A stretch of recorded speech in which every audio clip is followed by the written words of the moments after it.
Un minuto para presentar a Margarita León, que es profesora de Ciencias Políticas en la Universidad Autónoma de Barcelona, investigadora Ramón y Cajal en el Instituto de Gobierno y Políticas Públicas de dicha universidad. También ha sido profesora de Política Pública Comparada en la Universidad de Kent e investigadora Marie Curie en el Instituto Universitario Europeo de Florida. Se doctoró en London School. Florencia, ¿verdad? Italia. En diversas becas, programas ha tomado parte. Eso es, Instituto Universitario Europeo de Florencia. Cuenta además con un máster de investigación sociológica por la Universidad de Essex y una licenciatura en sociología por la Universidad de Alicante y un etcétera muy largo. Hoy hablamos de políticas de cuidado en Europa. Oraingo honetan berari emango diogu hitza, oso ikerketa zabalak eta sakonak egin ditu gaur gure artean den adituak. Ez gara gehiago luzatuko aurkezpenean, orain entzun ditzagun bere hitzak eta gero etorriko dira galderak. Lo dicho, Margarita León, bienvenida, gracias por estar aquí y te cedo la palabra. Muchas gracias, gracias por la invitación. Yo creo que intervenir al final de un día, sobre todo cuando ha sido tan intenso en contenidos, tiene sus desventajas. Es que empiezas a competir con la comida. Así que lo único que puedo es prometerles brevedad. Voy a tratar de... además, muchas de las cosas que a mí me hubiera gustado decir ya han sido expuestas tanto por Joan como por Raquel, así que puedo aprovecharme de las intervenciones anteriores. También hay una cosa que creo que está muy bien, y es que si Raquel ha traído la perspectiva más sociológica, Joan la perspectiva más económica, yo voy a hablar más desde la perspectiva de la política pública. Y lo hago explicando este libro que salió publicado el año pasado. Es un libro que edité, que nos llevó más de un año de trabajo a un equipo investigador de gente de distintas universidades europeas. Los países que formaron parte del estudio, si no me equivoco, eran Inglaterra, Dinamarca, Alemania, Austria, Polonia, España e Italia. Y lo que queríamos era hacer, partiendo desde principios de los 90 hasta 2013, que era el máximo al que podíamos llegar, tratar de entender cuáles habían sido las trayectorias en cuanto a las políticas de cuidados, y aquí hablábamos de los dos extremos del ciclo vital, las políticas dirigidas a la temprana infancia y lo que se llaman cuidados de larga duración o dependencia para abreviar. Y bueno, queríamos ver si era posible identificar tendencias y entender cuáles eran las diferencias. Hacíamos una primera parte del libro que tratábamos temas un poco transversales al tema a las políticas de cuidado en general, y una segunda parte que eran más específicamente sobre casos de estudio de los países, o bien combinando políticas de infancia y políticas a mayores, o uno de los dos. En la primera parte lo que queríamos era tratar de dar respuesta a algunas de las preguntas que nos hacemos tanto en el ámbito académico como fuera de él, ¿no? Uno de ellos era el tema de la inmigración, y aquí se ha hablado ya sobradamente de él. No podemos hablar de cuidados si no hablamos, o de políticas de cuidados, si no hablamos de inmigración. Los dos fenómenos, o el fenómeno de la inmigración, ha venido a formar parte del núcleo central de las políticas de cuidado. Y ahí la pregunta era si realmente lo que llamamos regímenes de cuidado, es decir, las distintas tipologías que identificamos en Europa, que Joan hablaba de dos modelos, pero cuando en realidad te centras en políticas públicas distingues algo más de dos modelos, más matices. queríamos ver si había una diferencia en esos regímenes de cuidado en cuanto a la importancia de la inmigración en las políticas de cuidado. Y por responder de una manera quizá reduccionista pero rápida,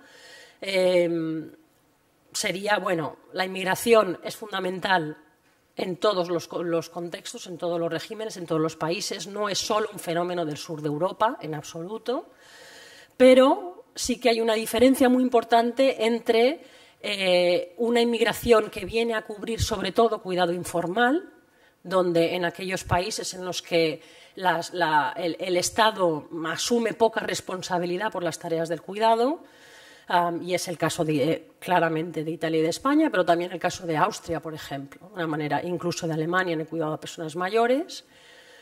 Y el modelo más nórdico, pero también anglosajón, donde el Estado tiene un rol más activo en los países nórdicos de una manera más universal, en los países anglosajones de una manera más subsidiaria. Y la inmigración es igualmente importante, lo que pasa es que cambia mucho el lugar donde se ubican los trabajadores inmigrantes. Y esto creo que es muy importante cuando hablamos de la calidad del cuidado. Es decir, y de nuevo, quizá de una manera un poco anecdótica, ¿no? Alguien con una cualificación de enfermería en Filipinas llega a nuestro país y está abocada al servicio doméstico. En Suecia entra a formar parte del sector público de cuidados. Es decir, que los flujos son relevantes en todos los casos, pero cambian mucho las condiciones.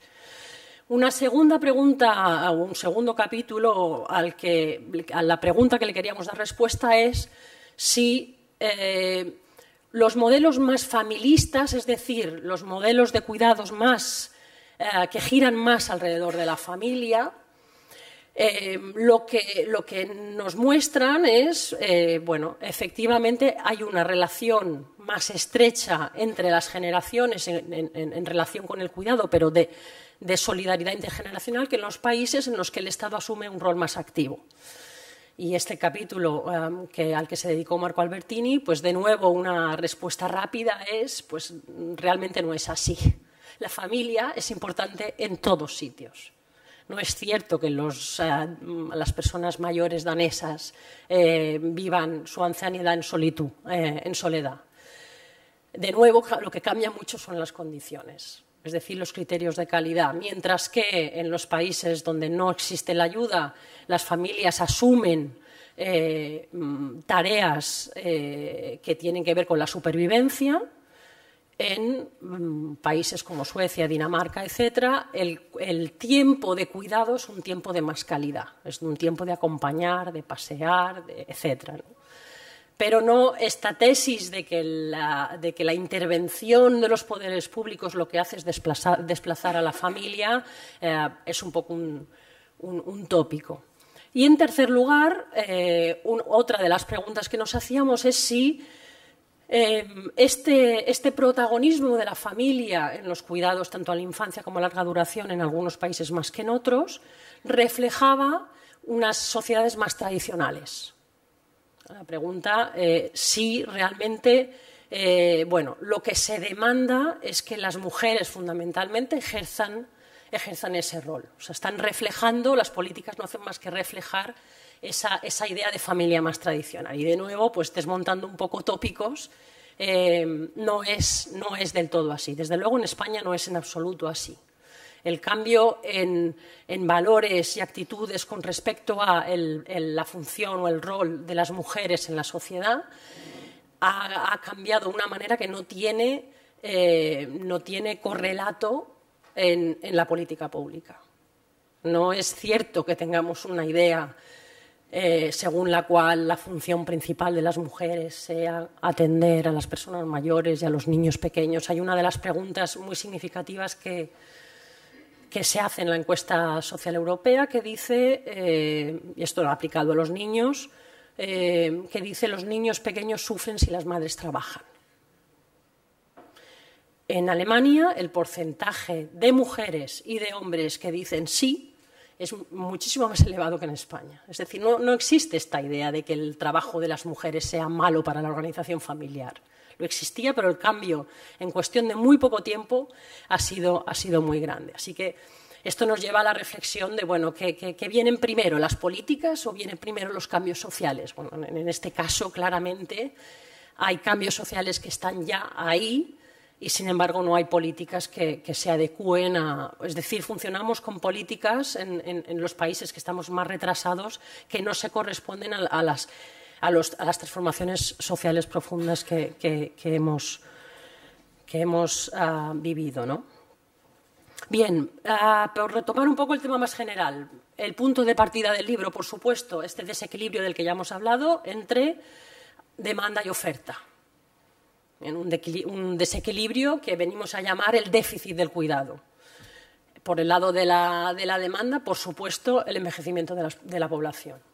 Vivimos más años, tenemos menos hijos.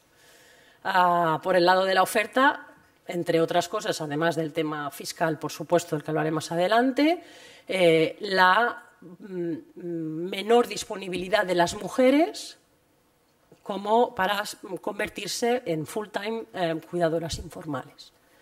Pero claro, lo curioso es que algo que podría ser una buena noticia lo vivamos como un problema. Ya dice el demógrafo Livi Bachchi, que seamos menos en el planeta es una buena noticia. Que vivamos más porque vivimos más años y con más salud, aunque luego eso tenga la consecuencia de también luego desarrollar toda una serie de enfermedades que antes no existían. Pero una alta esperanza de vida es una buena noticia. El tener menos hijos, que muchas veces se plantea como un problema, también podríamos pensar que efectivamente es un problema cuando se demuestra, como es el caso de Italia y España, que hay un deseo no cumplido y que lo que pasa aquí es que se posterga mucho la natalidad. Pero también vemos que en realidad el descenso de la natalidad viene en paralelo a un aumento en las cuotas de bienestar en general. Cuando las poblaciones tienen más bienestar, la fertilidad cae. Y que en todos los países, por muy avanzadas que sean las políticas, en Europa casi ninguna llega al nivel de reemplazo. Es decir, que de lo que estoy hablando es que esa descompensación entre la demanda y la oferta, aunque como ha explicado Joan Font, efectivamente provoca un problema de sostenibilidad económica evidente, quien lo financia, en buena parte nos tendría que llevar a reflexionar sobre el modelo de organización social, que es el título de esta conferencia. Es decir, hay problemas que son problemas porque no somos capaces de ajustar nuestro modelo a una realidad que es cambiante. Bien, esto creo que no necesito pararme en ello, pero por esto de la buena noticia. Evidentemente, el aumento de la participación de las mujeres en el mercado laboral hace que haya menos cuidadoras informales y ese sea parte del horizonte, digamos, de aquí a muy pocos años. Las generaciones más jóvenes no estarán dispuestas a cuidar. Además, sabemos que hay una relación que antes no existía entre participación en el mercado laboral y fertilidad. Una relación que antes no existía. Es decir, los países que fomentan de una manera más decidida la participación de las mujeres en el mercado de trabajo son los países donde vemos que el número de hijos es mayor. Es decir, podemos estar planteándonos y teniendo presente en el discurso político que lo que necesitamos son políticas natalistas. Pero quizá el problema no está ahí, no está en las políticas natalistas, está más bien en políticas de fomento o de apoyo al empleo femenino. Y todo lo que eso conlleva, que no es solo el empleo femenino, sino qué pasa con la distribución de las tareas cuando las mujeres trabajan. Bien, esto es lo que hablaba de los índices de fertilidad y la relación con el mercado laboral.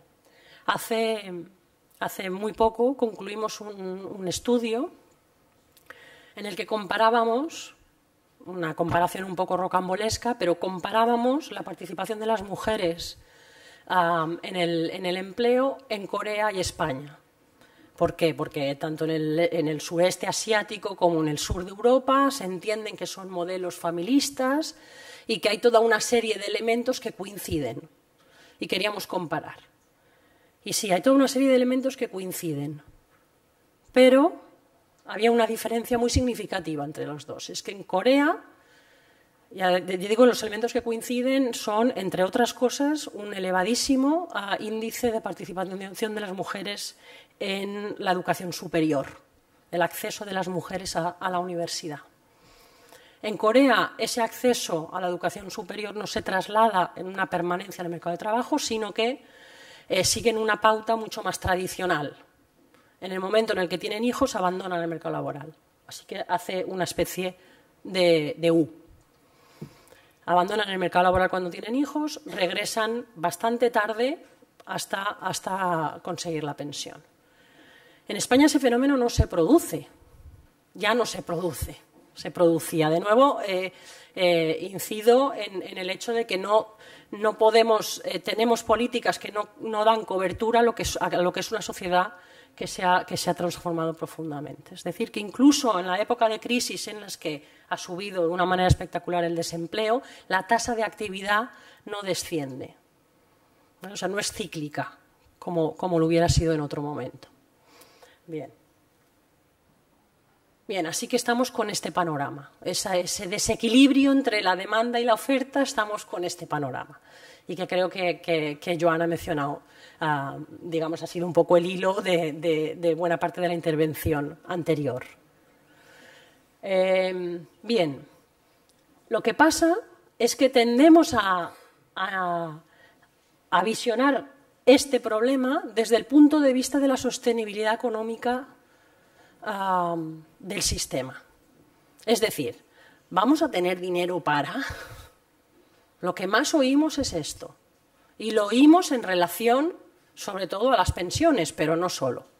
¿Cómo vamos a pagar?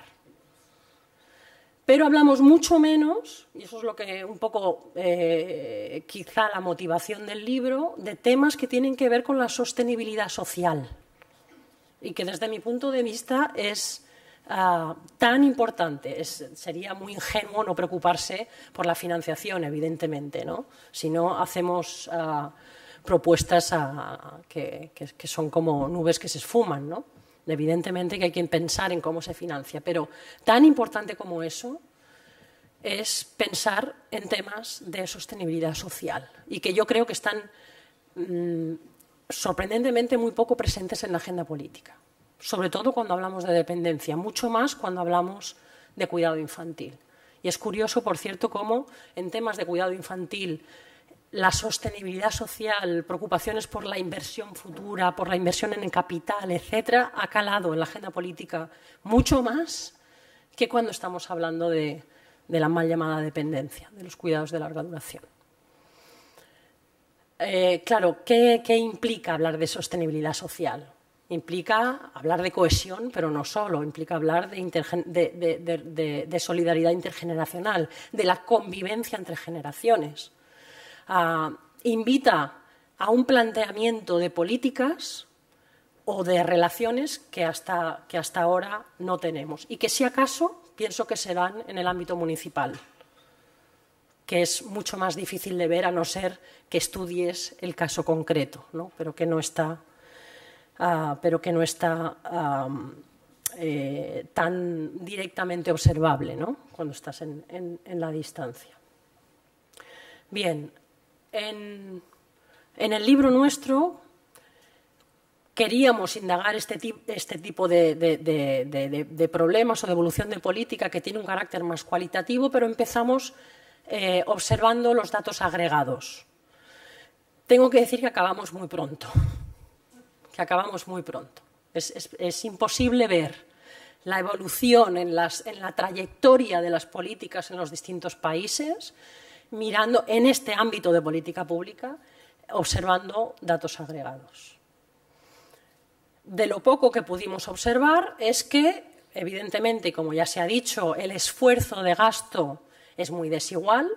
Dinamarca más del 2,5 del Producto Interior Bruto. En España no se llega al 1, hay mucha desigualdad en el gasto, pero en todos los países, salvo Dinamarca, que ya partía de un nivel muy elevado de gasto, desde los años 90 hasta el inicio de la crisis, hablamos de expansión, es decir, es una partida de gasto que ha crecido en todos los países, evidentemente porque la demanda ha aumentado considerablemente. O sea, que estamos hablando de un pilar del estado de bienestar que reclama protagonismo. En algunos sitios lo tienen, en otros no, pero reclama ese protagonismo. Ya no podemos hablar de un pilar residual del estado de bienestar, por la importancia. Además de ver la desigualdad y además de ver que digamos que el impulso, lo mismo ocurre con política infantil, es ascendente, vemos que la diferencia de cómo se distribuye ese gasto también varía mucho por países. Y aquí tenemos, no sé dónde está la luz, aquí. Estos son transferencias, el verde son transferencias, el rojo es ayuda domiciliaria y esto es cuidado institucional, o sea, residencias, vaya, y centros de día.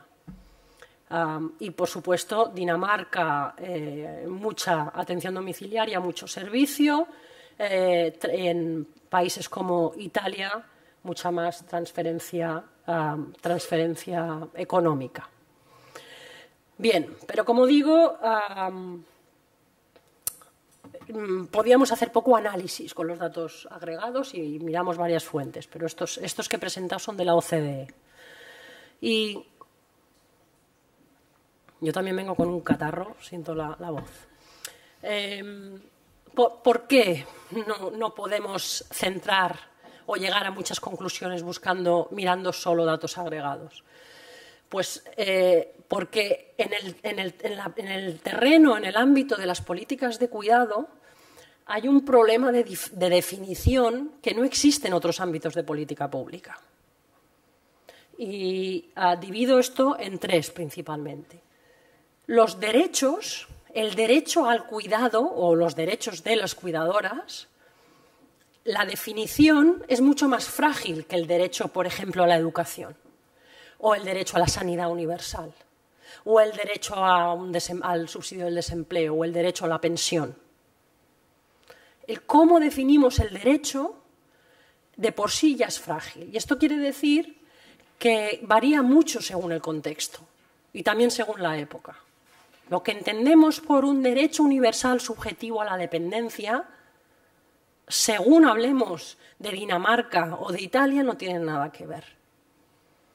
Con lo cual es importante entender a qué nos referimos cuando hablamos de derecho universal de cuidados. En prácticamente todos los países, a partir de los años 90, los que no lo tenían lo consiguen, se reconoce ese derecho universal subjetivo, llamémoslo dependencia por abreviar, aunque no es una palabra muy afortunada.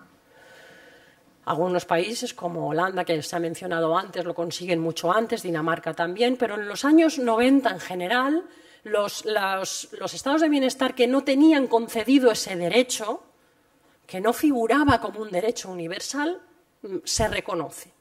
Y aquí tenemos que esperar, como sabemos, hasta el 2006 con la ley de dependencia, porque simplemente aquí las cosas llegan más tarde, ¿no?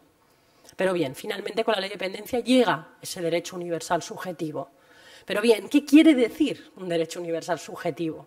Si estamos hablando de la educación, un derecho universal a la educación obligatoria quiere decir que cuando la niña o el niño cumple, en este caso los 3 años, tiene acceso a un servicio público garantizado, gratis, en la escuela infantil o en la escuela primaria, es obligatoria. Es decir, esto es muy claro, solo depende del criterio, es la edad, no hay más. Sea pública o sea privada, el Estado tiene la obligación de garantizar ese derecho. Y si hablamos de otros ámbitos de política de estado de bienestar, está más especificado. Pero aquí el derecho está sujeto a toda una serie de condicionalidades, ¿vale? Y esas condicionalidades son, por una parte, las puramente médicas, digamos, las baremaciones, las que ya se ha llegado a un cierto nivel de una cierta estandarización en cuanto a cuáles son las cosas que nos impiden desenvolver nuestra vida cotidiana por nosotros mismos y cuándo necesitamos ayuda y qué tipo de ayuda necesitamos.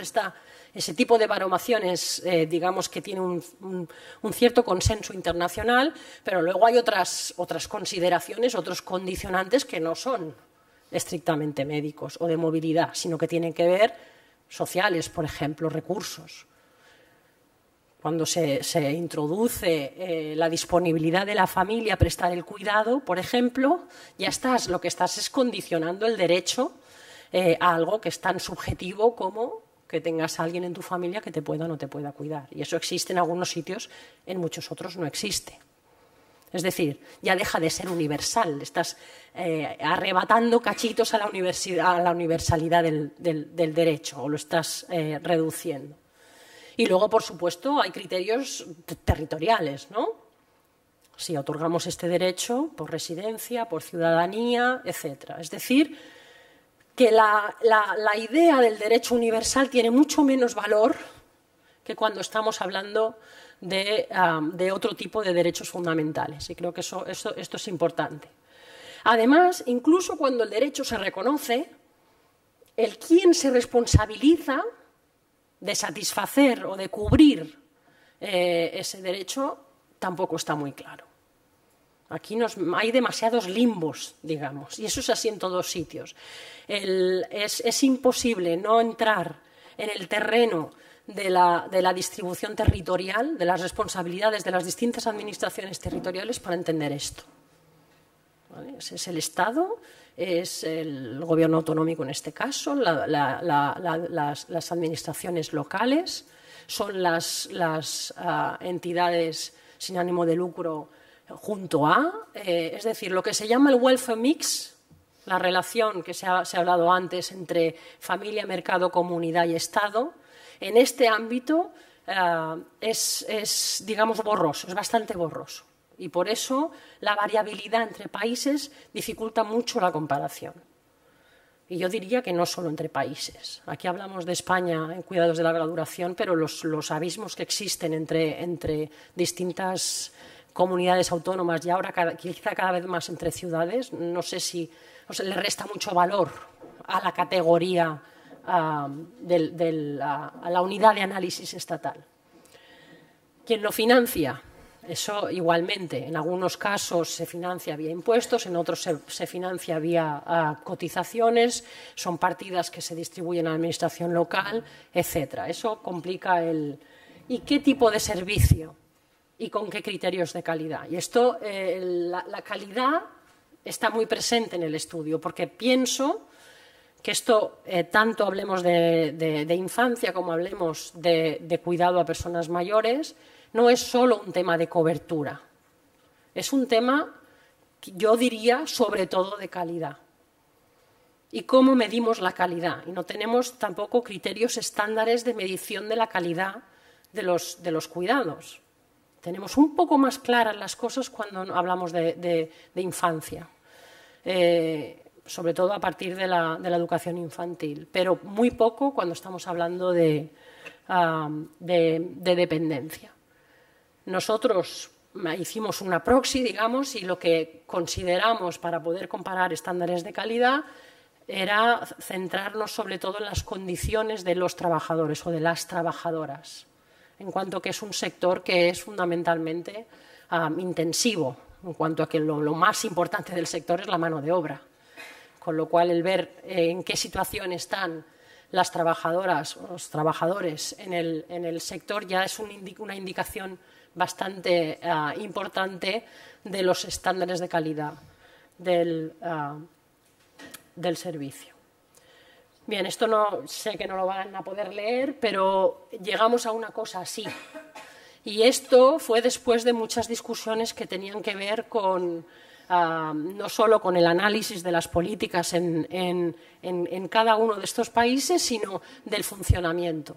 Tengo que decir que a veces entrábamos en discusiones que eran casi Es decir, necesitábamos entender cómo funcionaba el copago aquí y allá, porque simplemente leyendo los textos no era evidente. Y cuando hablo de copago, hablo de cualquier otra cosa, ¿no?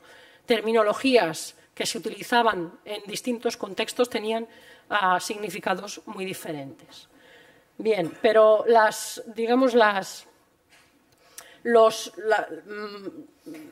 variables de análisis, en este caso queríamos ver el grado de universalismo en social care, o sea, en políticas de cuidado propiamente dichas, en los criterios para acceder a la política de cuidado, a los servicios o a las prestaciones, la integración entre cuidados y entre servicios y prestaciones, y el grado de el acceso al sistema sanitario, porque esto es otra de las cosas que complica, que hablamos de ámbitos distintos del estado de bienestar, servicios sociales y salud principalmente. Y a partir de ahí identificamos las tendencias. Bien, ¿cuáles son las tendencias? Si es que hay una tendencia unificada.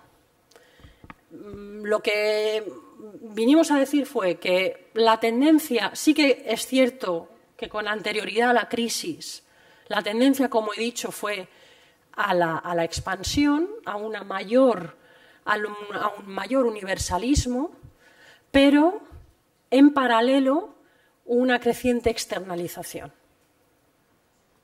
Y abierta está la pregunta de si la externalización disminuye o no la capacidad o el valor de un servicio universal. Pero digamos que han sido dos procesos, sobre todo desde los años 90, paralelos. ¿Qué es lo que da pie a la externalización? Pues varias cosas simultáneamente que están casi en polos opuestos y que se han mencionado antes.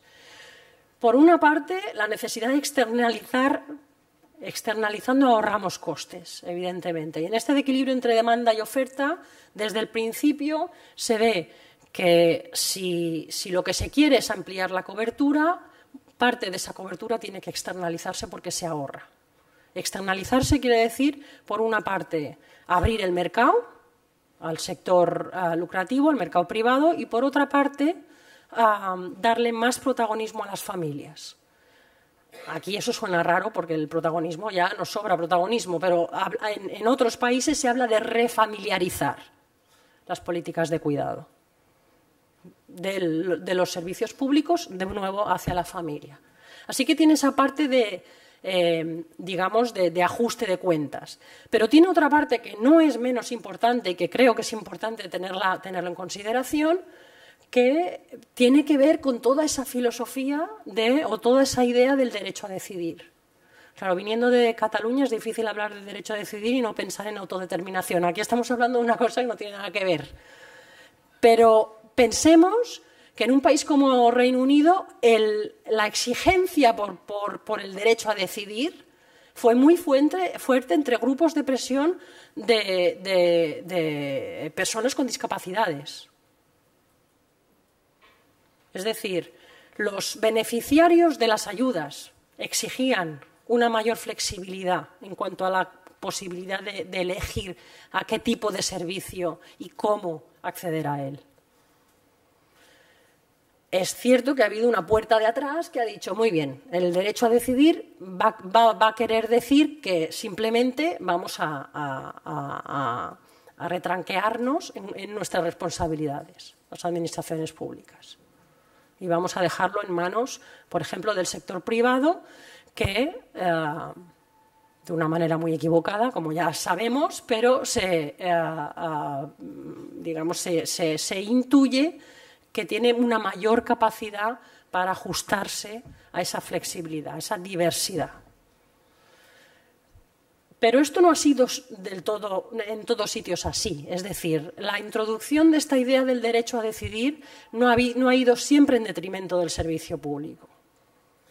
Pero ¿qué pasa? Que solo en los países donde existe un consenso muy fuerte, una solidez de los servicios públicos o una trayectoria muy larga de los servicios del cuidado, este derecho a decidir no ha supuesto una amenaza. Y en el caso de nuestros países, el único que se salvaba era Dinamarca, que han podido, por ejemplo, introducir la hospitalización domiciliaria como reivindicación de las personas que necesitaban asistencia, sin que eso simplemente haya supuesto un lavado de manos de las entidades municipales que son las que dan el servicio. Se han ahorrado costes hasta cierto punto, porque parece que a la larga no se ahorran costes, pero se ha atendido una demanda sin que eso haya supuesto una reducción o pasos atrás en el universalismo. Así que creo que la relación universalismo-diversidad es muy compleja y que no la debemos descartar demasiado rápido como un argumento que simplemente lo que hace es disminuir la intervención del Estado. Bien, pero como digo, esta coexistencia que más o menos funcionaba o ha servido para que las políticas de cuidado de larga duración crecieran en Europa, a partir de la crisis económica en casi todos los países, se generan unas tensiones. Esos dos fenómenos al final acaban generando unas tensiones que empiezan a parecer muy irreconciliables, mucho más de lo que eran antes. ¿Y cuáles son las tensiones? La tensión entre calidad y cantidad. Eso en prácticamente todos los países, cuando se analizan las condiciones de trabajo de los profesionales en el sector de cuidados, lo que ha habido es lo que se llama race to the bottom. Las condiciones han empeorado de una manera considerable, ¿vale? Porque por este aumento, digamos, de la informalidad, por este nicho que se ha abierto de la informalidad dentro del sector de los cuidados. Y claro, aquí está la pregunta, ¿no? Entonces, el sector profesionalizado ofrece un mejor servicio que el no profesionalizado. Y ahí el debate, bueno, ¿es mejor tener a alguien? Bueno, en general, en cuanto a condiciones de trabajo se refiere, cuanto más claras estén las condiciones laborales, mejor para los trabajadores, en general. Podemos seguir diciendo que no, que nosotros tratamos muy bien a los inmigrantes en casa, pero en general, digamos que el sector público da unas garantías que la familia es imposible que lo dé. La relación entre empleador y empleado, cuando es demasiado estrecha, suele ser bastante problemática. Además, hay una tensión entre un trade-off entre profesionalización del sector que va en aumento. Conforme va subiendo la demanda, es evidente que hay más necesidad de fijar los estándares del trabajo, pero a la vez, como digo, hay una creciente informalidad. Así que de nuevo jugamos con algo que acaba acaba tensando la cuerda mucho. Y por otra, la flexibilidad, que viene relacionada con los otros dos, con una mayor estandarización de los servicios. Esto, por ejemplo, en un país como Austria, que ha recibido muchísima mano de obra inmigrante, es muy claro. Sí, nosotros establecemos un sistema de rotación 24 horas con mujeres cuidadoras que vienen de Polonia a cuidar a las personas, solo a los mayores, a los niños no, curiosamente, a nuestro país. Pero no, necesitamos regular esa relación. Y entonces se regula esa relación y se ha regulado esa relación. Pero no deja de ser una práctica bastante informal, así que el margen para regular es mucho más estrecho que otro tipo de trabajo, ¿verdad? Aún así, es un reconocimiento que yo creo que es positivo a un trabajo que se hacía de manera invisible, de manera informal. Bien, voy a un poco dar un salto y voy a hacer una breve reflexión para ya en los últimos minutos sobre trato de englobar las políticas de cuidado con lo que es el escenario del estado de bienestar en nuestro país en general. Aquí hay 3 pobres chavales aguantando a la Seguridad Social y 2 abuelitos que dicen no nos importa cómo, pero solamente seguir aguantándolo. la sostenibilidad de la seguridad social. Sabemos muy bien de aquí a 50 años o a 100 años, pero da igual, hay que seguir, hay que mantenerlo. Bien, y yo creo que se ejemplifica bien lo que quiero decir solamente en este gráfico. Cuando se dice que el gasto público en España no ha caído con los años de la crisis, que eso ha sido un argumento que yo me he encontrado un montón de veces. Mira, no, es que el porcentaje de gasto social no ha disminuido con la crisis. Esto se dice mucho para negar como un argumento que niega la austeridad, la presencia de la austeridad.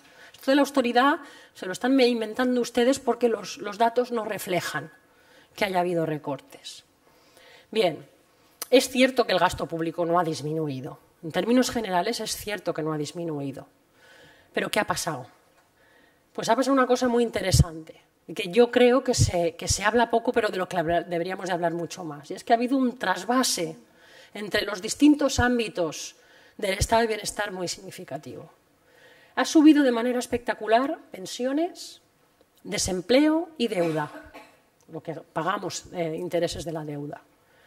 Estas tres partidas de gasto, hay una parte que no, que es el envejecimiento de la población, pero hay una parte muy importante que está directamente vinculada a la crisis, y es la caída de los contribuyentes. Hay menos personas en el mercado de trabajo, por lo tanto, hay menos contribuyentes para pagar las pensiones y hay mucho más desempleo, que cuesta un dineral. Y además está la deuda, o sea, crisis. Como el nivel de gasto se ha mantenido más o menos igual, lo que ha compensado esa subida del gasto es la caída de educación, de sanidad y de otros que son servicios sociales, por supuesto, y cultura. Digamos que son estas partidas de gasto bastante centrales al estado de bienestar las que están soportando la subida bastante insostenible de estas tres partidas de gasto. Esto dibuja un escenario futuro realmente bastante insostenible, en cuanto a que nos retrotrae a un diseño de estado de bienestar bastante antiguo. Cuando hablamos de la necesidad de innovar en servicios sociales, de inversión social, de políticas más capacitadoras, de prevenir, más que de... Bien, nada de esto aquí, al revés. Estamos hablando de un estado de bienestar que pivota alrededor de la seguridad social, que además le da protagonismo a la administración central en detrimento de la capacidad de gasto de comunidades autónomas y de administraciones locales. Fíjense que en las comunidades autónomas el 70% del gasto de las comunidades autónomas son gastos relacionados con el estado de bienestar. Es sanidad, es educación, el 70%. Así que esto afecta mucho más a las cuentas de las comunidades autónomas de lo que afecta a las cuentas de la Administración General. Así que cuando dice que la Administración General del Estado no ha reducido, claro, están haciendo trampas argumentativas, digamos, ¿no? Y además, digamos que el ámbito local, que es el que de una manera más directa vive las consecuencias de la emergencia social, de las necesidades sociales, son los que tienen menos margen de maniobra. Así que con este escenario aquí, pensar cuál es el futuro de las políticas de cuidado, pensar cuál es el futuro de la dependencia, a mí se me hace muy complicado entender. Porque es verdad que tampoco parece que exista una contestación social demasiado fuerte en cuanto a lo que ha supuesto, por ejemplo, digamos, la no progresión de la ley de dependencia en relación al 2006-2007 hasta nuestros días, ¿no? Digamos, bueno, ha sido una promesa no cumplida de alguna manera, pero como nunca nos habíamos acabado de creer que eso en realidad de verdad era un derecho universal, bueno, pues si no se cumple, pues ahí lo hacemos como lo hemos hecho siempre, que es cada uno en su casa, ¿no? Bien, no, perdón. Había una última consideración que sí que quería hacer, que es la siguiente. Cuando se habla, porque es algo que estoy trabajando, mucho últimamente, sobre todo en relación a la infancia, pero no solo, Se habla de la inversión social como el futuro paradigma del estado de bienestar. Algunos de ustedes estarán familiarizados con la idea de la inversión social. Quiere decir tratar de poner el énfasis en políticas que capaciten, mucho más que en políticas que simplemente, digamos, amortigüen los problemas una vez que ya han ocurrido, ¿no? Bien, no se puede hablar de inversión social de verdad, o sea, en un vuelco en la concepción, en la idea que tenemos de políticas de cuidado, que en las personas mayores tiene mucho recorrido, tiene que ver con, como digo, no solo con envejecimiento activo, sino con muchas otras cosas, por ejemplo, de interacción de convivencia entre generaciones, de convivencia en la comunidad. Va mucho más allá, es un discurso que puede, o es un planteamiento que tiene mucho recorrido, pero es muy difícil hacerlo sin hacer un planteamiento mucho más global de dónde está, o sea, cuál es la cabida que tendría en el desarrollo de ese tipo de políticas en este marco general. Y por eso digo que quizá, y lo dije al final del libro, las experiencias que se pueden hacer muy micro, a niveles muy pequeños, de ciudades, de pueblos, quizá de ahí salgan digamos, esperanzas que puedan alumbrar un recorrido más largo. Aquí me quedo. Muchas gracias. Margarita, te invito a la mesa, Margarita. Un fuerte aplauso para ti, sin duda. Y si tienen alguna pregunta, ahora este es el momento.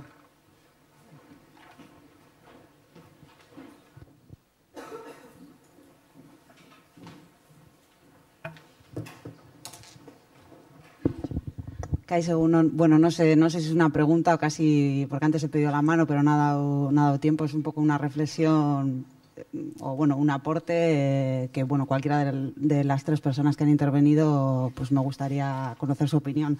Sin más, quería comentar un poco que yo sí que agradezco mucho los escenarios que habéis presentado, pero sí me parece como que en la jornada de la mañana hace falta un poco, bueno, quizá por dónde vengo yo, que vengo de las políticas de igualdad de mujeres y hombres, un poco un análisis más vinculado de las políticas de cuidado con las políticas de igualdad de mujeres y hombres, pues porque pienso que, bueno, están intrínsecamente unidas y es más, el movimiento feminista ha sido un poco quien ha impulsado el debate y el poner el cuidado en la agenda política, ¿no? Entonces sí me parece un poco, pues bueno, que habría que reforzar un poco la idea de que las deficientes políticas de cuidado a las que estamos asistiendo, ¿no? Concretamente, bueno, en el Estado, sí están produciendo una situación de discriminación de las mujeres y una situación de mayor vulnerabilidad de las mujeres ante estas deficientes políticas. Y antes, cuando hablaba Raquel, ¿no?, de que la organización, o sea, de la organización social del cuidado y de cómo un poco, al final estamos hablando de cómo se distribuyen las diferentes palancas, familia, Estado, mercado, en los diferentes, cuál es la respuesta que cada Estado da. A mí sí me parece importante también visibilizar cómo se distribuyen estas palancas entre mujeres y hombres, ¿no? Y por ejemplo, metiéndonos al tema de familia, pues me parece que ¿por qué decimos familia cuando queremos decir mujeres, ¿no? Que al final el 90% de las personas cuidadoras son mujeres y luego también me parece importante hablar de cómo la diversidad familiar y los nuevos modelos familiares y los hogares unipersonales están ahí y que ya no estamos hablando de un modelo de familia extensa ni familia nuclear, sino que estamos hablando de que detrás de todos esos modelos familiares, las familias monoparentales, al final hay una mujer y son las mujeres quienes están soportando esto, ¿no? Entonces, cuando hablamos de estados familistas, ¿no?, pues también es un poco, no sé si son estados familistas o estados más desiguales Y luego, por otra parte, pues en el mercado privado también me parece importante tener en cuenta que el acceso a los seguros privados, antes se han dado datos de clase social, pero no se están dando datos de que el acceso a los seguros privados, pues no sé en otros países, pero aquí, por ejemplo, las EPSVs, quitando la administración pública, que está feminizada, en el resto de sectores, básicamente son seguros a los que acceden los hombres. Por todo el tema de la feminización de la pobreza, de que las mujeres en el mercado laboral estamos peor situadas. Entonces, también un poco ahí con el tema de los seguros privados, ¿qué está pasando? Y luego, con el tema de externalizar, pues también pues toda la situación que se ha comentado antes de las trabajadoras del hogar, ¿no? De cómo esto está repercutiendo en un sector que está nada regulado y además en una situación muy precaria, ¿no? Pues también un poco esa reflexión ahí. Y cómo también todo esto está afectando en tanto las mujeres que ejercen... O sea, al final yo creo que se da la paradoja de que son las mujeres, somos las mujeres quienes en mayor medida estamos cuidando y, sin embargo, somos seguramente a futuro las que menor acceso al derecho al cuidado tengamos, ¿no? También todo el tema de envejecimiento poblacional que se ha comentado antes, las mujeres tienen una mayor esperanza de vida, pero al final la calidad de vida que tenemos es peor. Y si estamos hablando de que no podemos acceder a los seguros, ¿no? Y bueno, no me quiero alargar, pero bueno, sí que me parecía como importante, bueno, pues precisamente dejar un poco, reforzar un poco el análisis de género, ¿no? En todo este análisis más global de las políticas de cuidado, que supongo que luego cuando avancen las jornadas se abordará. Pero bueno, me han venido un poco las ideas. Estupendo, gracias Margarita. No sé si quieres añadir algo. Bueno, entiendo que es un comentario, ¿no? Que más que algo que necesite respuesta. De todas maneras, yo creo que Raquel ha empezado hablando de teoría feminista y creo que ha situado el problema en ese debate. No es que haya estado ausente, creo que no ha estado ausente. Pero sí que te diré una cosa. Hace poco concluimos una investigación que hicimos, no era el tema de cuidados a dependientes, sino el tema de la conciliación en general, la conciliación laboral y familiar. Y por supuesto que el género, yo me estaría tirando piedras sobre mi propio tejado si dijera que el género no es relevante, pero en un contexto de aumento de desigualdad como el que hemos experimentado los últimos años, la transversalidad de la interacción entre clase social y género empieza a ser muy relevante, ¿vale? Es decir, en el tema de la conciliación, las diferencias entre mujeres en distintos grupos socioeconómicos es más importante que las diferencias entre mujeres y hombres en el mismo grupo. Y eso no es menor, es decir, por supuesto que hay que hablar de desigualdad de género, y hay una desigualdad evidente en el tema de muchos temas. Pero a veces quizá desde el feminismo se ignora el hecho de la desigualdad dentro de las propias mujeres, que es muy importante. Y en el tema del servicio doméstico quizá es donde se ve con más claridad. A mí siempre me sorprende lo poco presente que está. Lo poco presente que está en el debate feminista, déjame terminar, lo que supone en cuanto a desigualdad o inequidad dentro de grupos de mujeres con distinto poder adquisitivo y educativo, la presencia del servicio doméstico, que en otros países, como por ejemplo Suecia, da lugar a debates parlamentarios. Y aquí digamos que hemos asumido y hemos entendido y todo el mundo lo da es una práctica tolerada, digamos, que en cambio genera muchísima desigualdad. Nada más esto.